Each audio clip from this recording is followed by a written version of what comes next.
আপনি কি Redmi note 7 pro কিনে বিপদে পড়েছেন? কারণ পাবজি ওই ফোনটাতে এইচডিআর মোডে খেলা যায় না। আর শুধু রেডমি নোট 7 প্রো এর দোষ দিয়ে লাভ নেই। ওই রকম বাজেটের ফোন বা আমাদের সাধ্যের মধ্যে থাকা ফোনগুলো আমরা যখন কিনি, তাতে বহু গেম আছে যেগুলো স্মুথলি চলে না, ল্যাগ করে, ফ্রেম ড্রপস হয় এবং চালাতে গেলে আমাদের লো গ্রাফিক্সে চালাতে হয়। যত দিন যাবে এই সমস্যাটা বাড়তে থাকবে, কারণ ভিডিও গেম ক্রমশ উন্নত থেকে উন্নততর হচ্ছে। আপনাকে যদি একটা সত্যিকারের ভালো গেমিং ফোন কিনতে হয়, 50 থেকে 1 লাখ টাকা আপনাকে খরচা করতে হবে। যদি একটা পিসি নিতে হয় যেখানে সব গেম অন্তত স্মুথলি চলবে, তাহলে আপনাকে 1.5 থেকে 2 লাখ টাকা মিনিমাম খরচা করতে হবে। গুগল আপনার জন্য আছে, সেক্ষেত্রে দুশ্চিন্তা করবেন না। গুগল এই সবকিছুর সমাধান নিয়ে এসেছে আমাদের জন্য। গুগল তাদের স্টাডিয়া বলে একটা নতুন জিনিস লঞ্চ করেছে। সেটার কনসেপ্ট এরকম যে আপনি আপনার পিসি থেকে বা ফোন থেকে, ল্যাপটপ থেকে যখন গেম খেলবেন, আপনার পিসি, ফোন, ল্যাপটপের কি কনফিগারেশন আছে, কি গ্রাফিক্স কার্ড আছে, কিচ্ছু যায় আসবে না। কত র্যাম, তাতে কিছু যায় আসে না।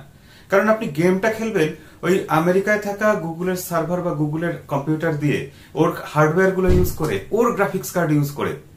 আর আপনাকে গেমটাকেও ইনস্টল করতে হবে না বা কিনে আনতে হবে না, গেমটাও থাকবে গুগলের সার্ভারে। কনসেপ্টটা এরকম অনেকটা যে আমরা যেমন অ্যামাজন প্রাইম বা নেটফ্লিক্সে সিনেমা দেখি, সিনেমাগুলো তো ওইসব কোম্পানির সার্ভারেই থাকে।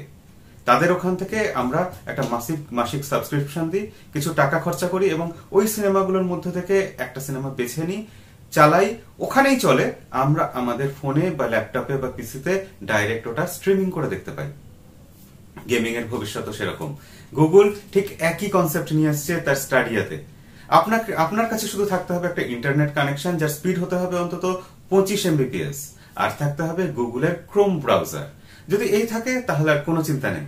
আপনি গুগলের সার্ভার, গুগলের কম্পিউটার, গুগলের হার্ডওয়্যার ইউজ করুন, গুগলের ওখানে যা যা গেম থাকবে তার থেকে একটা পছন্দ করুন আর নিশ্চিন্তে সারাদিন গেম খেলুন। ইউটিউবে আপনি যখন গেমিং স্ট্রিমিং দেখছেন, গেমের লাইভ স্ট্রিমিং দেখছেন বা কিছু দেখছেন, আপনার পাশে একটা প্লে বাটন থাকবে, জাস্ট ক্লিক করবেন, 5 সেকেন্ডের মধ্যে আপনি এই গেমটা খেলতে শুরু করে দিতে পারবেন। শুধু গুগল আপনাকে এইটুকু দেবে এটা ভাবছেন কেন?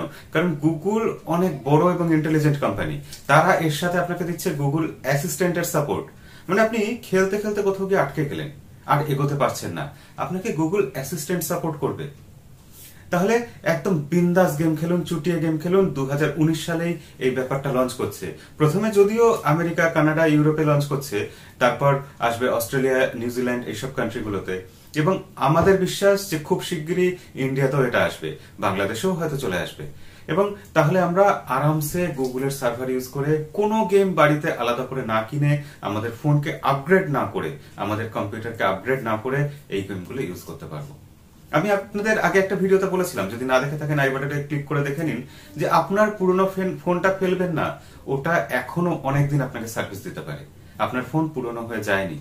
তো গুগলও ঠিক সেটাই ভাবছে, আপনার ফোনকে, আপনার পিসি কে গুগল পুরনো হয়ে যেতে দেবে না। গুগল এই স্টাডিয়া লঞ্চ করার সাথে সাথে তাদের আরেকটা জিনিস দিয়েছে, গেমিং কনসোল। মানে গেমিং কনসোল মানে একটা জয়স্টিকের মতো জিনিস, যেটা ইন্টারনেটের সাথে ওয়াইফাই এর মাধ্যমে কানেক্টেড থাকবে।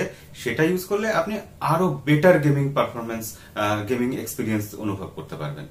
গুগল প্রথমে 3টে গেম দিয়েছে, অ্যাসাসিন ক্রিড 3, ডুম একটা গেম, আর একটা কি যেন গেম ছিল। যাই হোক, সেই 3টে গেম প্রথমে আপাতত পাচ্ছেন এবং আস্তে আস্তে সব গেমই চলে আসবে। কারণ এটাই ভবিষ্যৎ গেমিং ইন্ডাস্ট্রির। গেমিং ইন্ডাস্ট্রি আর বাড়িতে, পিসিতে, ল্যাপটপে বা কম্পিউটারে আটকে থাকবে না, ফোনে আটকে থাকবে না। তার ভবিষ্যৎটা এবার গুগলের সার্ভারে। গুগল যখন এসব কাজ করছে, তখন বাকিরা কি চুপ করে বসে থাকবে? গুগলকে খোলা ময়দান ছেড়ে দেবে যে যা তোরা ব্যবসা কর? সে তো হতে পারে না। মাইক্রোসফট চলে আসছে ঠিক একই রকম কনসেপ্ট নিয়ে এবং তারা বলছে তারা এক কদম এগিয়ে আছে। তাদের জন্য, তাদের গেমিং কনসোল বা তাদের গেমিং সার্ভার ইউজ করার জন্য, এই কনসেপ্টটা ইউজ করার জন্য আপনার 25 MBPS স্পিড লাগবে না ইন্টারনেটে। আপনি মাত্র 5 থেকে 6 MBPS স্পিডে ইন্টারনেট যদি আপনার কানেকশন থাকে, আপনি মাইক্রোসফটের প্ল্যাটফর্ম ইউজ করতে পারবেন। এরপর একে একে অ্যামাজন থেকে আরম্ভ করে সবাই এদিকে চলে আসবে, সবাই এরকম নিয়ে আসবে। আগামী দিনের ভবিষ্যৎটা, গেমিং এর আগামী দিনটা ঠিক এরকমই উজ্জ্বল। তাহলে সাথে থাকুন। আরো নতুন নতুন খবর পাওয়ার জন্য চ্যানেলের লাল বাটনটাকে, সাবস্ক্রাইব বাটনটাকে কালো করে দিন। আর যদি ভিডিও ভালো লেগে থাকে সবার সাথে শেয়ার করুন, লাইক করুন। তাহলে দেখা হবে পরের ভিডিওতে।